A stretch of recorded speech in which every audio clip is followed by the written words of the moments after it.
kemarin saya mendengar kabar bahwa Jeneponto salah satu kabupaten yang tertinggal.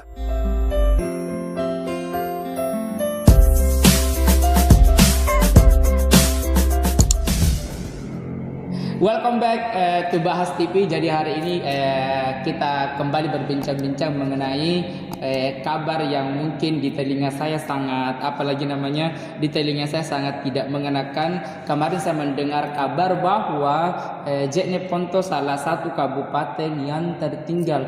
Padahal guys, di Jeneponto ini banyak kita yang bisa dibanggakan, terutama orang-orangnya juga, terutama pariwisata yang ada di Jeneponto banyak sekali yang bisa dibanggakan. Apalagi infrastruktur dan pembangunannya tuh kayak mulai mitawa bagus, mulai ada pembenahan.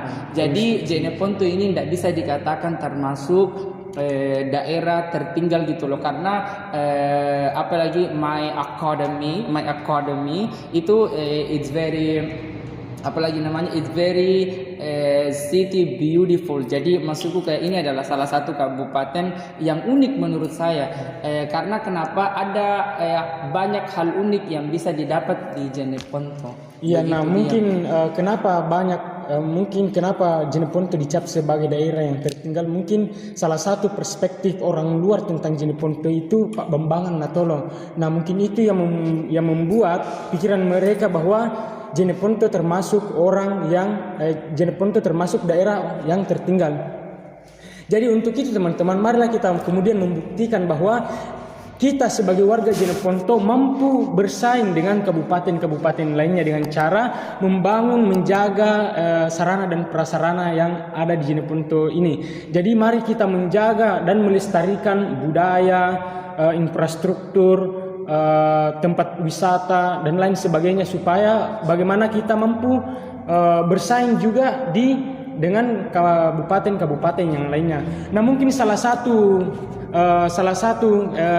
potensi yang dimiliki Jeneponto adalah tambang garam. Nah dia itu teman-teman, kalau satu-satunya mungkin di daerah Sulawesi Selatan kayaknya yang pernah saya baca bahwa dia satu-satunya kabupaten penghasil garam. Nah untuk itu kita harus menjaga dan harus bangga bahwa Jeneponto merupakan satu-satunya daerah di Sulawesi Selatan penghasil garam.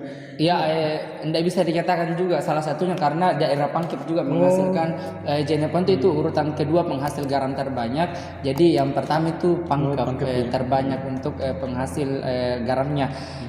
Tapi banyak sekali keunikan yang ada di Jeneponto. Pokoknya dari sisi adat istiadat guys. Jadi ada beberapa adat di sini yang mungkin tidak banyak dimiliki orang. Yang pertama ketika Purnamaiki ajap-ajap di Jeneponto, maksudku kayak dapat penyambutan yang bagus gitu loh, orang-orangnya kayak ramai.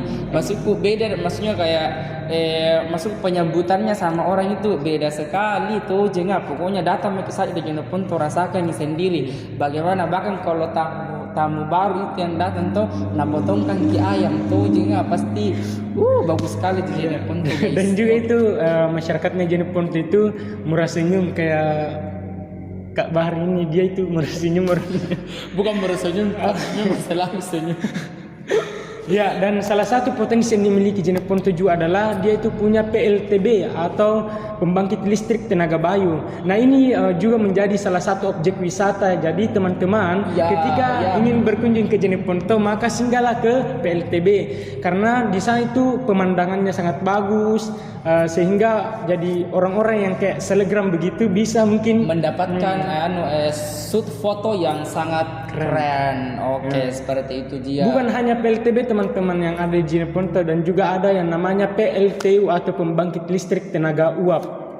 Nah di sana juga tidak kalah menarik dengan PLTB, mempunyai spot-spot foto yang sangat keren dan selegram banget gitu. Iya betul sekali. Dan Jeneponto ini termasuk salah satu kabupaten juga yang menyimpan kuliner yang sangat-sangat beragam sekali.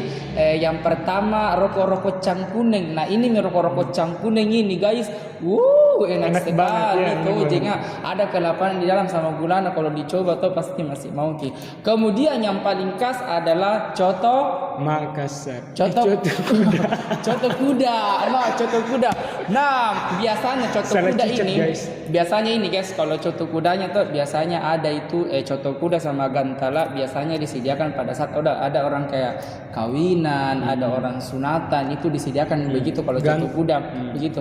Tapi ada tuh yang menjual di sekitar Jalan Poros dan Jeneponto, banyak yang menjual. Harganya sekitar berapa? Mungkin 25.000 satu porsi. 25.000 satu porsi, tapi sudah gratis juga ketupaan atau jadi bedanya sama daging kuda sama daging sapi tuh, kalau daging kuda itu dagingnya lebih berserat ki dan tidak mengandung lemak. Beda kalau sapi itu mengandung banyak lemak, jadi maksudku kayak bisa menaikkan kolesterol. Tapi kalau kuda padahal Dan juga kayak agak bau amis-amis kalau di sapi, daging sapi kayak iya, banyak orang yang betul suka. sekali. Tapi kalau mungkin dari sisi gizi mungkin lebih bergizi daging sapi ya. Seperti dan bahkan daging kuda ini dipercaya loh bisa menyembuhkan penyakit tetanus. Jadi kapunan itu udah kian tuh masuk itu udah gigi paku kan biasa tetanus ki ini boleh langsung Recommended banget. Makan Atau gantal coto jarang istilahnya, dan lain gantal jarang sebagainya, ya. Seperti itu dah. Kemudian juga kalau datang ke Jeneponto jangan heran kalau misalnya ketemu ki sama beberapa orang tuh yang bicaranya itu kayak kasar ki. Begitu memang guys, Jeneponto masuk kayak dikenal sebagai kasar begitu ya.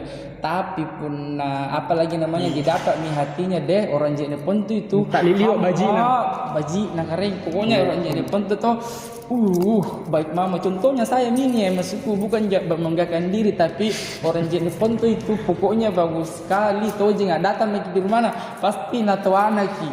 Jadi datang memang di Jeneponto. Oke, good. Apalagi saudara yang bisa ini maksudku kenapa Jeneponto tidak bisa lagi dikatakan sebagai kabupaten yang tertinggal, kenapa, apalagi alasannya? Nah, jangan heran teman-teman, kalau datang ke Jeneponto sanging orang cantik lihat karena bibitnya memang begitu cantik-cantik mama anak.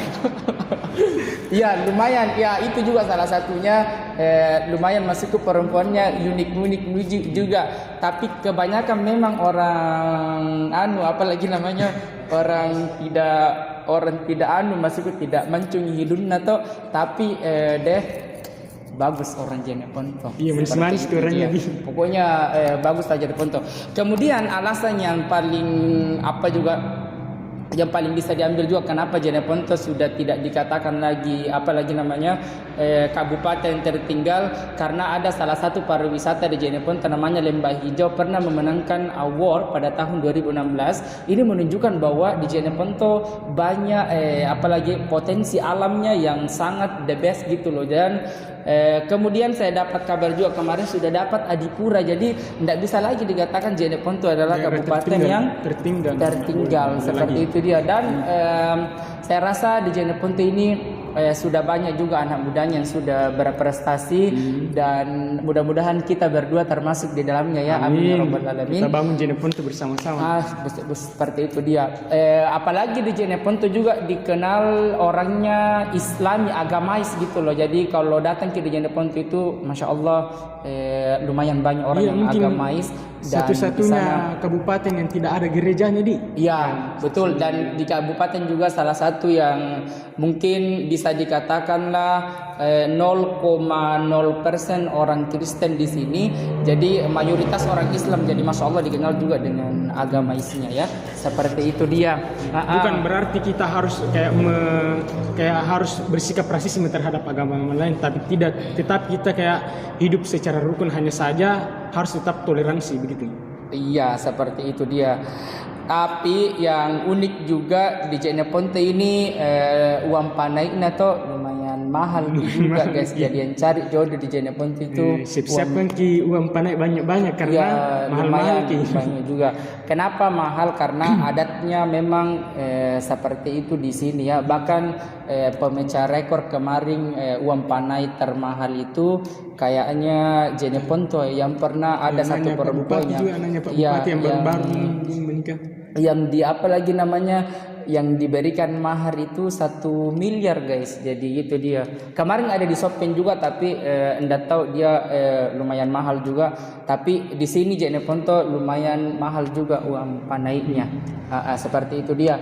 Dan yang paling menarik juga adalah di sini daerah yang mungkin apa ya, mungkin secara SDM masih mungkin belum berkembang sekali, karena di sini pekerjaan orang-orang Jane Ponto itu mayoritas petani, apalagi daerah Tolo. Kemudian untuk daerah Bangkala itu kayak apalagi namanya, ada yang apalagi namanya, yang rumput laut juga dan lain sebagainya. Itu penghasilannya hasil garam apa, itu mayoritas di sini itulah penghasilnya orang-orang Jane Ponto di sini. Iya. Mungkin sebenarnya kalau menurutku tuh bagus sih sebenarnya itu kalau didukung oleh pemerintah, di mana kemudian kayak mungkin diberikan sarana dan prasarana yang memadai, sehingga untuk mengelola itu lebih maksimal kita dapat kalau kayak di ini sama pemerintah begitu, dibiayai, kayak diberikan modal begitu supaya bagus gitu.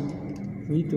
Sebenarnya tidak bisa jujur dibilang bahwa kalau daerah agrikultur begitu kayak yang petani begitu tidak bisa dikatakan sebagai kayak daerah yang tertinggal, karena kalau tidak ada petani siapa mau kasih beras begitu misalnya. Iya, betul, karena dari petani semua itu, jadi kita juga harus tetap bersyukur karena masih ada petani di Jane Ponto, baik itu petani rumput laut, petani padi dan lain sebagainya begitu. Oke. Dan salah satu juga yang bisa dibanggakan di Jane Ponto mungkin termasuk daerah yang sangat aman. Jadi buat teman-teman yang mungkin mau punya rencana mau pindah, Jane Ponto termasuk aman gitu loh. Aman maksudku dari apa lagi namanya, dari aman dari apa lagi namanya, orang-orang kondisi masyarakatnya ya, begitu. Begitulah pokoknya. Kondisi masyarakatnya dia welcome nih kalau ada orang ada orang baru.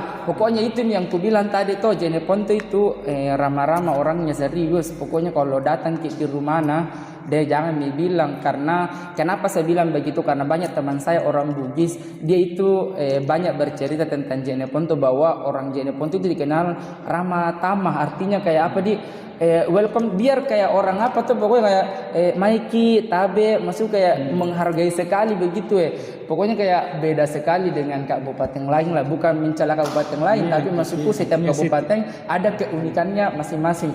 Cuma di Jane Ponto sendiri the best lah kalau menurut saya. Kami juga, saya juga. Kenapa saya bilang begitu tuh? Karena saya orang Jane Ponto. Artinya bukan berarti bilang kayak orang Jane Ponto kita harus kayak membanggakan, tapi ini memang kayak realita tuh, realita yang betul, ada di masyarakat. Tidak ada yang namanya setting-settingan begitu. Ini sesuai dengan kondisi yang ada di masyarakat begitu. Sudah Mi? Masih lanjutin Dek?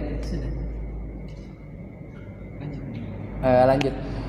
Oke, dan mungkin perbincangan kita malam ini mungkin sudah cukup. Jadi jangan lagi teman-teman ada yang beranggapan bahwa Kabupaten Jane Ponto ini termasuk kabupaten yang tertinggal. No, jangan lagi mengatakan, karena di Jane Ponto banyak sekali potensinya. Saya tidak mau lagi mendengar ucapan itu, dan buat khususnya ini anak muda sekreatif mungkin, apalagi apa yang bisa kamu lakukan, cobalah untuk berkarya gitu loh, membagi pokoknya bagaimana Jane Ponto ini bisa menjadi sebagai kabupaten rujukan dari berbagai kabupaten lainnya yang ada di Sulawesi. Dan justru dari itu teman-teman, marilah kita mengubah pola pikir orang luar bahwa orang Jane Ponto itu Pak Bambang Tole. Jadi justru itu mari kita membuktikan bahwa orang Jane Ponto bisa tonji. Mari kita berkarya sebanyak-banyak mungkin supaya nama Jane Ponto itu bisa terangkat. Oke, betul sekali. Jadi mungkin udah dulu pembicaraan tadi karena capek mak bicara, ada juga mau aku bikin. Oke.